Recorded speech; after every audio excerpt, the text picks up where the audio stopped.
आपको लगता है कि आपका घर सुरक्षित है? आपको लगता है कि आपकी फैक्ट्री सुरक्षित है? फिर से सोचिए। हम एक ऐसी दुनिया में रह रहे हैं जहां सब कुछ जुड़ा हुआ है और सब कुछ हैक किया जा सकता है।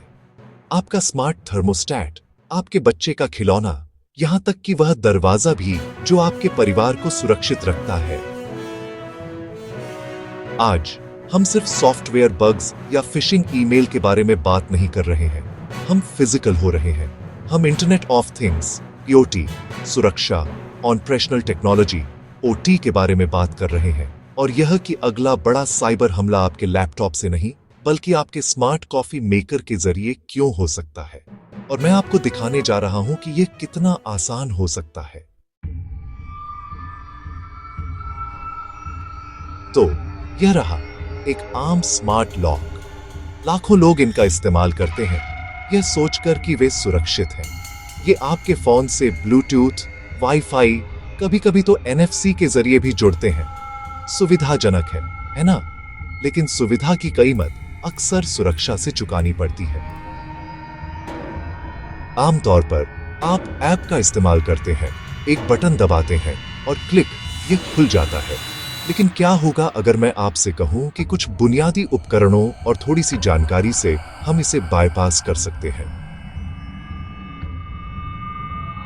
इस प्रदर्शन के लिए मैं एक रास्पबेरी पाई पर चलने वाले एक साधारण ब्लूटूथ स्निफिंग टूल का उपयोग कर रहा हूं। मूल रूप से इस तरह के कामों के लिए डिजाइन किया गया एक मिनी कंप्यूटर। मैं इसे मेरे फोन और लॉक के बीच के सिग्नल को सुनने के लिए सेट करने जा रहा हूं। हर बार जब मैं इसे अपने फोन से अनलॉक करता हूं, तो यह एक विशेष सीक्वेंस भेजता है। यह सीक्वेंस कई सस्ते या खराब डिजाइन वाले लॉक्स में हमेशा उतना एन्क्रिप्टेड नहीं होता जितनी आप उम्मीद करते हैं, या ऑथेंटिकेशन कमजोर होता है। मैं उस की तलाश में हूं जो भेजी जाती है, और कुछ कोशिशों के बाद मिल गया। यह स्ट्रिंग यहां पर, यही हमारी की है। अब एक साधारण स्क्रिप्ट के साथ जो इस कमांड को फिर से चलाती है और क्लिक, ये खुल गया। कोई फोन नहीं, कोई ऑफिशियल ऐप नहीं, बस थोड़ा सा रेडियो का जादू। 5 मिनट इस लॉक को बाईपास करने में बस इतना ही समय लगा। सोचिए, अगर यह आपके घर का मुख्य दरवाजा होता या किसी होटल का कमरा। यह सिर्फ एक स्मार्ट लॉक के बारे में नहीं है, यह IoT के पूरे इकोसिस्टम के बारे में है। हम स्मार्ट थर्मोस्टेट, सुरक्षा कैमरे, बेबी मॉनिटर, यहां तक कि कनेक्टेड मेडिकल उपकरणों की बात कर रहे हैं। कई को गति और लागत को ध्यान में रखकर बनाया जाता है, मजबूत सुरक्षा को नहीं। डिफॉल्ट पासवर्ड अभी भी एक बहुत बड़ी समस्या है। हैकर्स सचमुच गूगल पर डिफॉल्ट पासवर्ड, डिवाइस नेम खोजते हैं और सीधे अंदर आ जाते हैं। अनपैच्ड वल्नरेबिलिटीज, निर्माता अपडेट जारी करते हैं, लेकिन ज्यादातर लोग उन्हें कभी इंस्टॉल नहीं करते। 2017 की कोई वल्नरेबिलिटी आज भी आपके डिवाइस पर खुली हो सकती है। कमजोर एन्क्रिप्शन, जैसा कि आपने लॉक के साथ देखा, कभी कभी राज उतना भी राज नहीं होता। और यह और भी बुरा हो जाता है। होटल के की कार्ड सिस्टम के बारे में सोचिए। कई अभी भी पुरानी, कम सुरक्षित RFID तकनीकों का उपयोग करते हैं। शोधकर्ताओं ने दिखाया है कि इन्हें कितनी आसानी से क्लोन किया जा सकता है या ब्रूट फोर्स भी किया जा सकता है।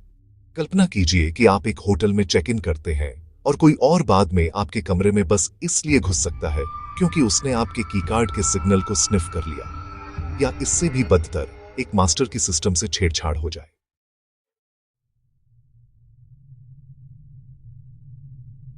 अब चलिए आपके स्मार्ट होम से झूम आउट करके कुछ और भी ज्यादा महत्वपूर्ण चीज पर आते हैं। Operational technology, OT। ये वे कंप्यूटर सिस्टम हैं जो हमारी भौतिक दुनिया को चलाते हैं। पावर ग्रिड, जल उपचार संयंत्र, विनिर्माण सुविधाएं, ट्रैफिक लाइट। ये सिर्फ IT सिस्टम नहीं है, यहाँ एक हैक के वास्तविक भौतिक परिणाम होते हैं। स्टक्सनेट याद है? वह एक वेक अप कॉल था, एक परिष्कृत साइबर हथियार जिसने एक ईरानी परमाणु सुविधा में सेंट्रीफ्यूज को निशाना बनाया, औद्योगिक नियंत्रण प्रणालियों में हेरफेर करके भौतिक क्षति पहुंचाई। यह डेटा चोरी करने के बारे में नहीं था, यह उपकरण नष्ट करने के बारे में था। समस्या? इनमें से कई ओटी सिस्टम दशकों पहले बनाए गए थे, इंटरनेट के आने से बहुत पहले। वे अक्सर पुराने सॉफ्टवेयर पर चल रहे होते हैं। उनमें एयर गैप होते हैं जो वास्तव में एयर गैप्ड नहीं होते, और वे दक्षता के लिए इंटरनेट से तेजी से जुड़ते जा रहे हैं। एक पावर प्लांट में एक इंजीनियर को भेजा गया एक साधारण फिशिंग ईमेल ही प्रवेश द्वार हो सकता है। एक बार अंदर आने के बाद एक हमलावर आईटी नेटवर्क से ओटी नेटवर्क में जा सकता है, PLCs प्रोग्रामेबल लॉजिक कंट्रोलर्स पर नियंत्रण कर सकता है और तबाही मचा सकता है। कल्पना कीजिए कि पूरे शहर में बिजली चली जाए, जल प्रणालियां विफल हो जाए या रासायनिक संयंत्रों में खराबी आ जाए। ये अब सिर्फ हॉलीवुड के सीन नहीं रहे। ठीक है, बहुत हो गई निराशाजनक बातें। हम अपनी सुरक्षा कैसे करें और बेहतर सुरक्षा के लिए कैसे जोर दें? आपके स्मार्ट होम IoT के लिए डिफॉल्ट पासवर्ड तुरंत बदलें। हर नए स्मार्ट डिवाइस के लिए ये अनिवार्य है। फर्मवेयर अपडेट रखें। यदि संभव हो तो ऑटो अपडेट चालू करें, नहीं तो नियमित रूप से मैन्युअली चेक करें। डिवाइस अलग रखें। यदि राउटर समर्थन करे तो IoT डिवाइस को अलग VLAN गेस्ट नेटवर्क पर रखें। यह संवेदनशील नेटवर्क की पहुंच सीमित करता है। खरीदने से पहले रिसर्च करें। प्रतिष्ठित ब्रांड और सुरक्षा ट्रैक रिकॉर्ड वाले डिवाइस चुनें। समीक्षाएं पढ़ें। सोचें, क्या इसे वाकई कनेक्ट करने की जरूरत है? क्या आपके टोस्टर को वाकई वाईफाई चाहिए? महत्वपूर्ण अवसंरचना OT के लिए उद्योग और सरकार की पहल। इसके लिए मजबूत फ्रेमवर्क, नियम और OT सुरक्षा विशेषज्ञों में निवेश चाहिए। नेटवर्क सेगमेंट करें। IT और OT नेटवर्क के बीच कड़ी अलगाव नीति अपनाएं। प्रवेश नियंत्रण मजबूत करें। जीरो ट्रस्ट सिद्धांत लागू करें। थ्रेट इंटेलिजेंस साझा करें। कंपनियों को नए खतरों की जानकारी साझा करनी चाहिए। कुशल कार्यबल। हमें OT सुरक्षा में प्रशिक्षित अधिक लोगों की जरूरत है। यह एक बड़ा करियर अवसर है। भौतिक दुनिया डिजिटल होती जा रही है और इसके साथ अविश्वसनीय सुविधा आती है, लेकिन साथ ही बहुत बड़ा जोखिम भी। साइबर और भौतिक हमलों के बीच की रेखाएं धुंधली हो रही हैं।